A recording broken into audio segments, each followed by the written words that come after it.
Good morning. It is great to be back at Bardufoss and to meet forces taking part in the cold response exercise.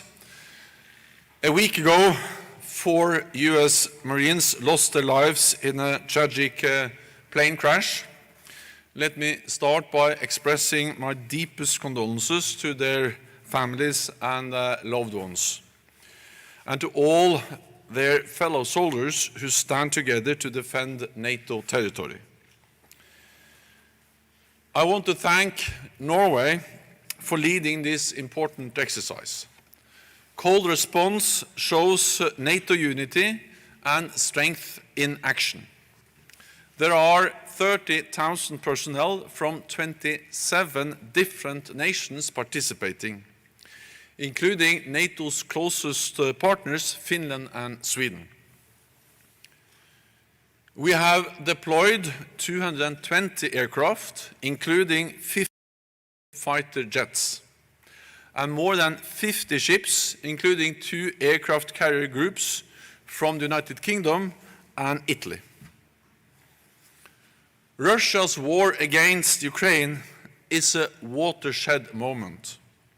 It is a new normal for European security and also for Arctic security. NATO is an Arctic alliance. 4 out of 5 Arctic littoral states are NATO nations. It is a region of strategic importance for the security of the entire Euro-Atlantic area, and critical for communications between North America and Europe. It is also a region of growing strategic competition. In the last few years, we have seen a significant increase in Russian military activity here. This is a testbed for many of Russia's novel weapon systems. It is the home of Russia's strategic submarine fleet. Russia's military buildup is the most serious challenge to stability and allied security in the High North. We also see an increased Chinese interest in the region. China has defined itself as a near-Arctic state and aims to build a presence here. For all these reasons, the High North is an area of critical importance for all allies. This is why NATO has increased its military presence in the north. And this exercise is an example of that. More will be required in the future. A strong, firm, and predictable allied presence is the best way to ensure stability and protect our interests. We cannot afford a security vacuum in the High North. It could fuel Russian ambitions, expose NATO, and risk miscalculation and misunderstandings. Over the last years, NATO has stepped up, established a new NATO command for the Atlantic, exercised more often, with the 2 biggest exercises since the Cold War held in this region. Allies such as the United States, the United Kingdom, and Norway have been investing more in cutting-edge capabilities, showing greater presence at sea and in the air. And we monitor developments in the region very closely and share information. NATO presence is not to provoke a conflict, but to prevent conflict and preserve peace. Cold response is a crucial exercise. It demonstrates NATO's ability to defend against any threat from any direction. This exercise is a defensive and long-planned exercise. We are open and transparent, as we are with all exercises. Norway invited all 57 members of the Organization for Security and Cooperation in Europe to observe the cold response. But Russia declined that invitation. At this dangerous time for our security, it is even more important that we exercise the readiness of our troops and our capacity to reinforce our troops across the Atlantic. At the NATO summit yesterday, allies agreed to continue imposing costs on Russia and to further support our close partner, Ukraine, with additional military supplies as well as significant financial and humanitarian aid. We also decided to start the reset of our deterrence and defense. The first step is to deploy 4 new battle groups to the east of our alliance. And I expect NATO leaders to agree further steps at our next summit in June to keep our people safe. And with that, I'm ready for your questions.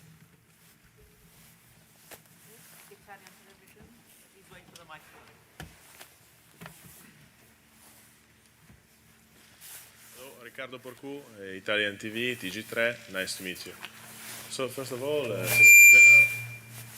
Secretary General, I would like to ask you, how do you judge the Italian contribution to NATO?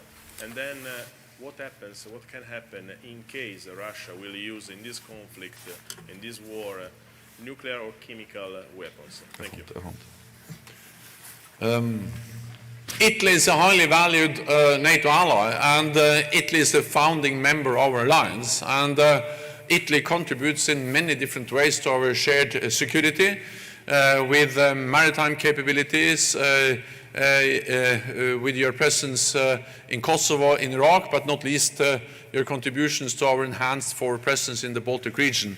And then, of course, Italy is part of this exercise. So Italy is in the high north with a carrier strike group, with hundreds of troops participating in this exercise, and also with other key capabilities. So we really appreciate the strong Italian contribution to this exercise, demonstrating that the whole alliance is taking part in the exercise called Response, and that the high north matters for the whole alliance.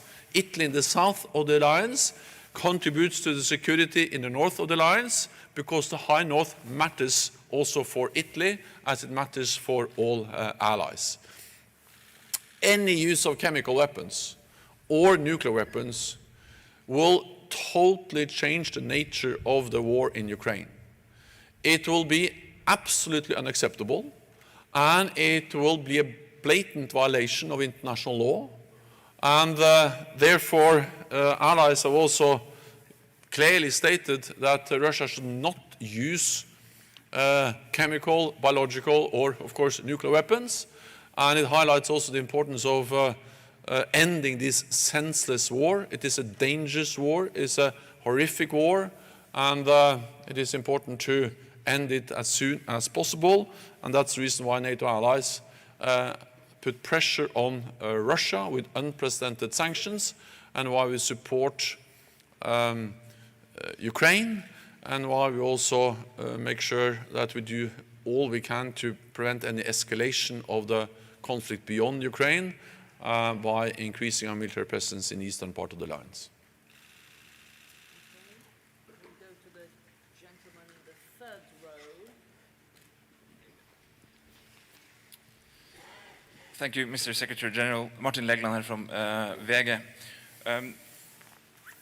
NATO has already established that it's going to, or announced it's going to increase its presence in the eastern part of the alliance, and they now speak about the high north, and it will need to increase its presence in the future. Could you be specific in which way it will increase its presence in the north? Will there be any talk about establishing new NATO bases closer to the Russian border in the north?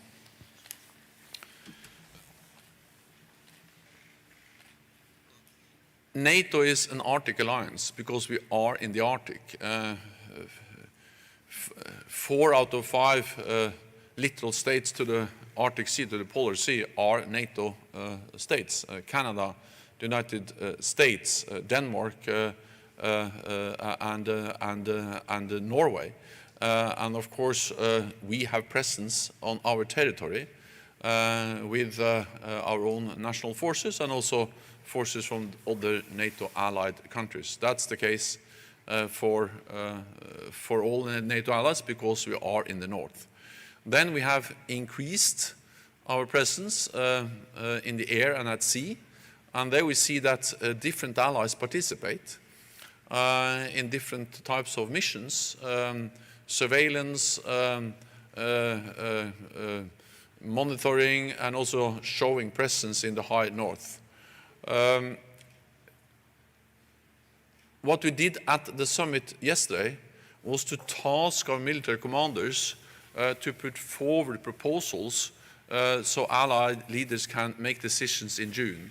And it's a bit early for me to preempt exactly the specific decisions they will take, but I expect that they will recommend and that the allies will agree to both increase presence on land, but also, of course, increase our naval capabilities, air carrier strike groups, submarines, warships, but also, of course, more modern air capabilities, including fifth-generation aircraft and maritime surveillance aircrafts.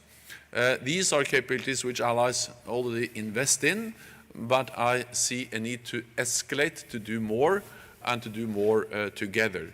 And then this exercise demonstrates the types of capabilities and the type of activity we need to see more across the alliance, and I expect the allies to make decisions on the more concrete details when they meet later on this year.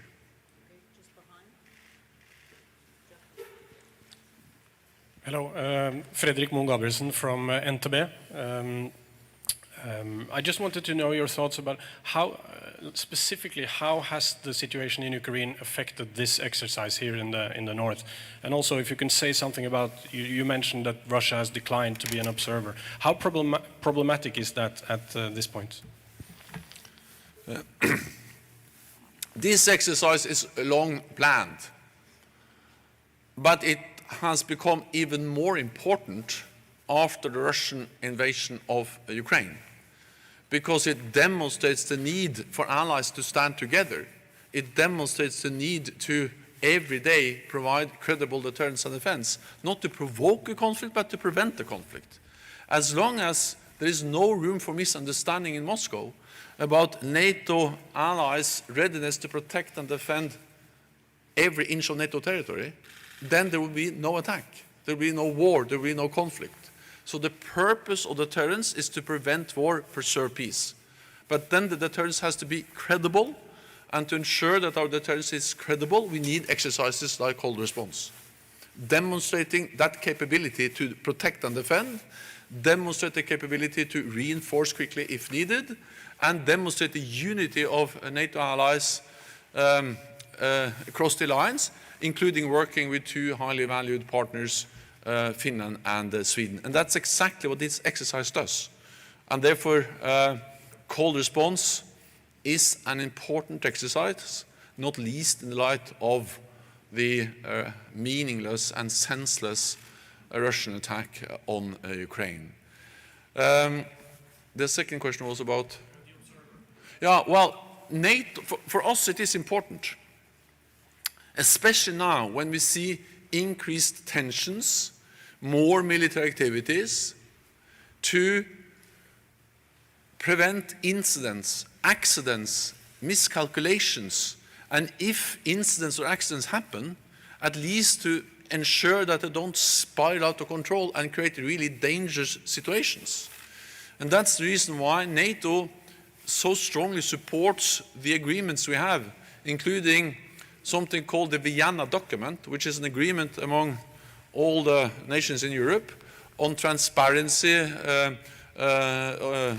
mutual observations of exercises, notification of exercises, to ensure that when you have big exercises like this one, that there are no misunderstandings or incidents caused by that exercise. We are always transparent. We plan and notify our exercises and we invite other countries to observe. Therefore, we regret, of course, that Russia declined to observe this exercise, but we regret even more that Russia never invites us to take part in mandatory observation inspections of their exercises. And you have to remember that the invasion they now conduct, or the war that President Putin now wages against Ukraine, was in the beginning disguised as an exercise. They told us that this is just an exercise. And they repeated that again and again and again. And then suddenly the exercise turned into a full-fledged war. So every nation has the right to exercise its own forces on its own territory. But it is extremely important that we are transparent, predictable on everything we do related to big military exercises like this one. Russia has never lived up to their commitments in the Vienna document to be transparent on military exercises. Hei. Kommer fra Bardufoss VGS. Jeg kan stille spørsmål på engelsk. How is cooperating with Sweden and Finland different from cooperating with the NATO countries? NATO has a very close cooperation with Finland and Sweden, and we have strengthened that cooperation also in the light of the war in Ukraine, President Putin's invasion of Ukraine. So we exercise together, we operate together, we exchange information, and we have political consultations, and Finland and Sweden participate regularly in NATO exercises, and they are part of the cold response exercise, as they were part of the Trine exercise and many other exercises. Then, to reinforce even more the close cooperation between NATO and Finland and Sweden, there is also a Nordic defense cooperation with even more joint activities, consultations, and especially, for instance, the Air Force is exercising throughout the airspace in Norway, Finland, and Sweden. This is important for NATO. It's also important for Finland and Sweden, and of course something we very much welcome. But of course it will always be a difference between an ally and a close partner. Finland and Sweden, they are close partners, but not full members. We respect that decision. It's a sovereign Finnish and Swedish decision to decide whether they want to join NATO or not. And for us it's extremely important to convey a clear message that we respect the sovereign decision of Finland and Sweden to be close partners but not be members. Hi, Karen Kleppe from TV2. You have said that NATO members must invest more in their defense, but 1 year ago NATO criticized Norway for not investing enough in our own defense. How do you consider the Norwegian defense today regarding the situation in Ukraine? Well, all NATO allies have over the last years increased defense spending, and I welcome that because we made a decision together, NATO allies, in 2014 at the Wales summit, the NATO summit then, and that was after the Russian illegal annexation of Crimea. Then allies realized that we actually faced a more dangerous world, and after years of reducing defense spending after the end of the Cold War, NATO allies decided that we need to invest more. And Norway and other allies have increased defense spending since 2014, following up our decision. So I welcome that, and I welcome that Norway is acquiring new modern capabilities, including maritime patrol aircrafts, fifth-generation aircraft, and many other types of modern military capabilities. Then, of course, I expect allies to do more. both to meet the 2% guideline, but even go further. And therefore I expect that Norway, as all other NATO allies who are not at 2%, continue, step up, and at least spend a minimum of 2% on defense. Ragnar Bøyfot from Fremover in Narvik. Yeah. Last Monday, Magdalena Andersson visited Narvik, and we asked if Norway could, what Sweden will do if Norway was attacked from Russia. And she confirmed that Sweden would stand along with Norway. Recently, President Putin has threatened Finland and Sweden if they look to NATO. My question is, if Sweden and Finland is attacked or threatened, what will NATO do? NATO has a very close partnership with Finland and Sweden. We work together with them, we operate together with them. There are no other countries in the world which are closer partners to NATO than Finland and Sweden. And of course we share the same neighborhood, we share the same security challenges, and we are together in condemning, for instance, the Russian invasion of Ukraine. But of course there is a difference between being member and not being member. So NATO allies, we have a treaty obligation in the Washington Treaty, our founding treaty, to protect and defend all allies. That's Article 5. That states clearly that if one ally is attacked, it will be regarded as an attack on the whole alliance, on all allies. It will trigger a response from the whole alliance. That's our collective defense clause. That's one for all for one. That absolute security guarantee applies for members. It doesn't apply for no members of NATO.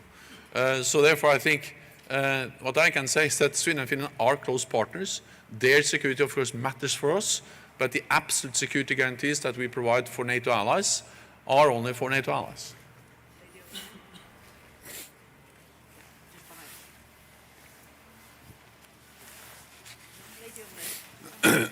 Sorry. Martine Krog from Information in Denmark. Is NATO strong enough in the Baltic Sea area with what has already been done, or do we need to do more there now? Are there any concrete plans of increasing NATO presence? We have significantly increased our presence in the Baltic region over the last years, and especially over the last weeks. After the illegal annexation of Crimea back in 2014 by Russia, we established for the first time in NATO's history combat-ready battle groups in the 3 Baltic countries and Poland. And we also increased air policing and naval presence. This is something that has taken place since 2014. Then when we saw the intelligence, the warnings about a potential Russian invasion into Ukraine, we stepped further up, and since the invasion we have added even more. There are now hundreds of thousands of troops, not in the Baltic region, but across the alliance, which are on heightened alert. We have 100,000 troops, US troops in Europe, which is a significant increase. And then we have 40,000 troops under direct NATO command, supported by substantial sea, navy, also air and maritime capabilities. A large part of our increased presence in the eastern part of the alliance is actually in the Baltic region. For instance, the United Kingdom has doubled the size of the NATO battle group, which is in Estonia. Germany has doubled the size of the battle group, which is in Lithuania.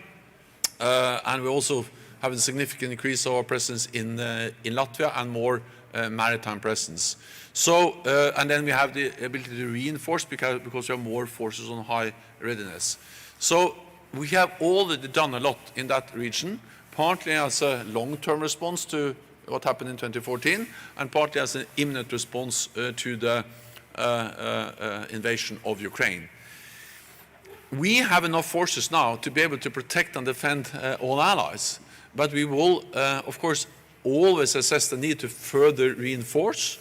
And we have tasked our military commanders, that was the decision that was taken at the NATO summit yesterday, to look into the more longer-term consequences. They need to more fundamentally reset. So this has been kind of the imminent response, what we have seen over the last weeks, but I expect that we will have some more fundamental decisions on the strength, on the type of presence, but these are decisions we'll take a bit later at the summit in June.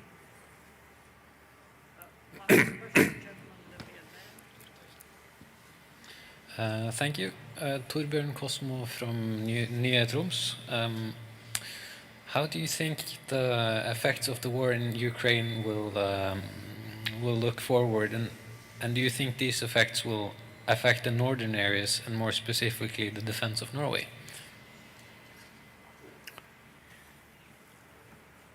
Putin's war against Ukraine have fundamentally changed the security reality in Europe. And it has created a new normal for our security. So even if the war ended tomorrow, it will have some lasting effects. Because what we have seen is that Russia is willing to contest core principles for our security. Contest the right for every nation to choose its own path. They are denying Ukraine the right to go the way they want to go as a sovereign independent nation. And Russia is also contesting NATO's right to protect and defend all allies. Because in the demands they put forward before the invasion, they also demanded that NATO should remove all infrastructure and all forces from the eastern part of the alliance, meaning that almost half of NATO members could not be defended and protected in the same way as the rest. All allies who joined after 1997 could not have the same type of protection, meaning that we were going to have some kind of second-class NATO membership, those who joined after and before 1997. So Russia has contested core principles of our security, and they have demonstrated their will to use military force to meet their objectives, to get what they want. This is a more dangerous security environment than we have seen for decades. And this is reflected in also the most brutal war we have seen in Europe since the Second World War. And that's the reason why we need to fundamentally rethink, reset our deterrence and defense to make sure that we, in this more dangerous world, are providing the same predictable, stable, reliable deterrence as NATO has done for many years.